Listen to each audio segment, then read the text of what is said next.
Hello everybody, welcome back to hardreset.info channel. In today's video, I'll show you how to fix the ghost touch problem on your Samsung Galaxy S20 FE.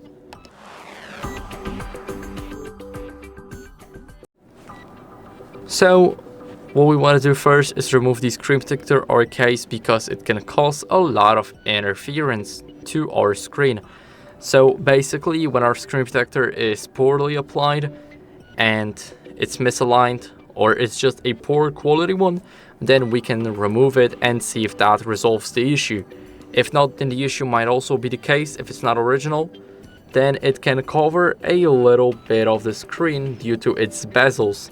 So we want to get a case that fits perfectly for our device and that doesn't cover a part of the screen because it can cause the ghost touch to exist. Now after that, what you guys want to do is clean your screen to remove any debris or moisture, and I recommend using the microfiber cloth for it. So just give it a few good swipes to clean out the screen from moisture, debris and fingerprints. Now after that, what you guys can do is update your software to fix any glitches that may be on your device. So for example, the ghost touch, the screen flickering and much more. So go over to the settings and now swipe to the bottom. As you guys can see, I'm right at the bottom. Let's click on the software update and go to download and install.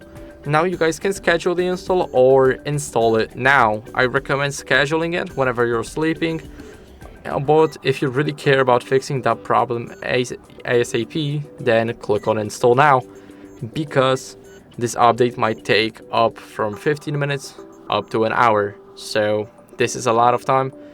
Now I always schedule them whenever I'm sure I'm gonna sleep. So for example, 2 a.m., 1 a.m.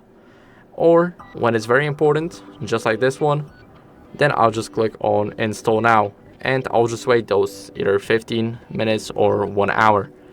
So that's it for the video. I hope it was helpful. If it was, then leave a like, subscription and a comment, and I'll see you in the next one.